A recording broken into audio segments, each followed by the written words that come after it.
Et voilà pour ce reportage de Clément Castex, de Saskia Weber et de Florian Lemoyle. Et on est ici avec vous, Alexandre Orloff, dans la résidence, votre résidence, ambassadeur de Russie à Paris. Merci de nous recevoir ici, alors qu'au moment où on commence cette interview, commence aussi à Genève la réunion quadripartite avec la Russie, l'Ukraine, les États-Unis et l'Europe. On va voir ce qui va en sortir. Mais on vient de voir ce reportage, on vient de voir ce qui s'est passé en Crimée.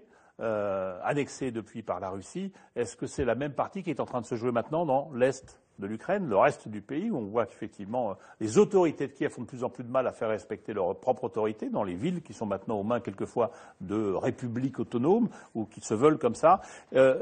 Poutine lui-même dit qu'on est au bord de la guerre civile. On est au bord de la guerre civile ? Je pense que, hélas, c'est vrai. Hélas, c'est vrai, puisque depuis déjà des mois et des mois, la population russophone de ces régions de l'Est de l'Ukraine veut se faire entendre, mais elle n'a pas l'impression d'être entendue. Tout ce que veut cette population, c'est de vivre en Ukraine, mais respecter ses particularités qui sont liées avec leur langue, leur culture. Ils veulent avoir une certaine autonomie, que ce soit fédéralisme ou confédération, décentralisation, ça on négocie.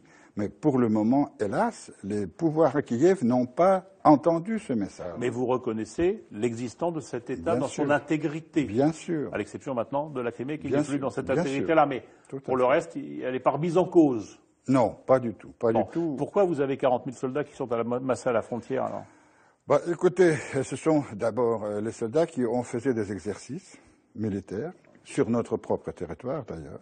Et je peux vous dire que ces exercices ont été visités par 8 groupes d'inspecteurs internationaux, y compris les Français et les Ukrainiens, qui sont venus sur place et qui n'ont pas constaté aucune activité dangereuse. Bon, s'ils se trouvent là, puisque nous avons 40 000 soldats dans les circonstances du moment à cette frontière, c'est pas innocent, c'est une pression au moins morale. C'est pas une pression morale, mais c'est une mesure de précaution, puisque nous savons très bien aussi que de l'autre côté, il y a des activités, disons, qui sont liées avec l'OTAN, et qu'il y a toujours cette volonté que l'Ukraine rejoint l'OTAN. On a aussi de nos côtés quelques craintes.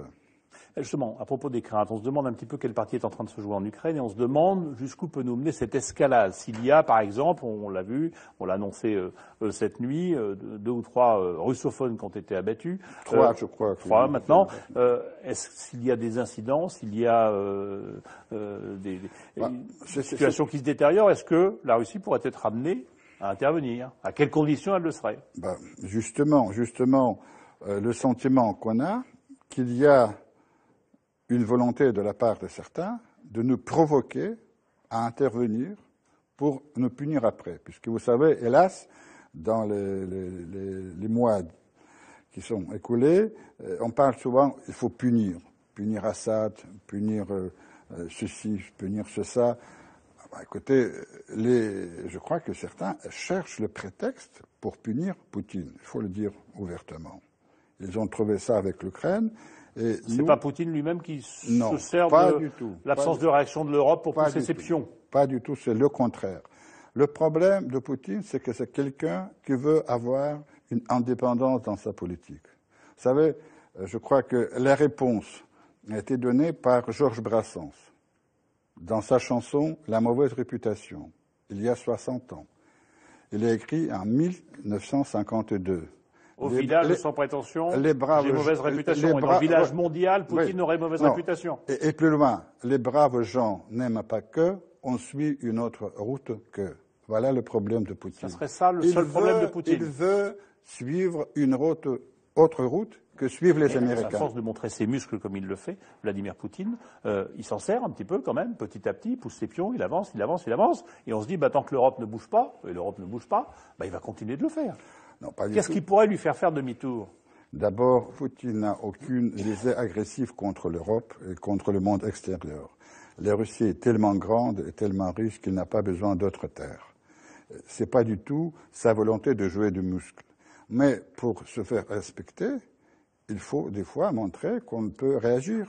J'ai commencé l'émission en faisant référence à la guerre 14, à la façon dont elle s'est déclenchée, à cet assassinat à Sarajevo, Oui, etc. Il y a cette espèce d'enchaînement fatal qui a amené les peuples en guerre pour un des plus grands drames de l'humanité. Oui. Ben, On joue avec le feu, vous dites là? Tout à fait. À mon avis, justement, l'année de la commémoration de la Première Guerre, il faut se souvenir comment cette guerre a commencé, vous avez raison à le dire, et à mon avis, il faut vraiment tout faire pour éviter un dérapage avec des conséquences imprévisibles. Parce que ce dérapage est possible. Est possible. Et ça, c'est grave. Merci beaucoup. Merci Alexandre Orlov de nous avoir reçus ici dans cette résidence de l'ambassade de Russie à Paris. On parle de Poutine, on parle de ce qu'il poursuit, de ses rêves de grande Russie quand même. On est allé voir dans sa ville natale, à Saint-Pétersbourg, ce qu'il a fait de cette ville, qui est la ville éternelle, la ville des tsars, la ville de la révolution russe, la ville qui se réveille aujourd'hui et qui retrouve ses lustres d'antan. C'est la Venise du Nord, comme on l'appelle. Eh bien, Jean-Carl Lambert, Raphaël Durosel et Olivier Broutin sont allés voir ce qu'en avait fait Poutine.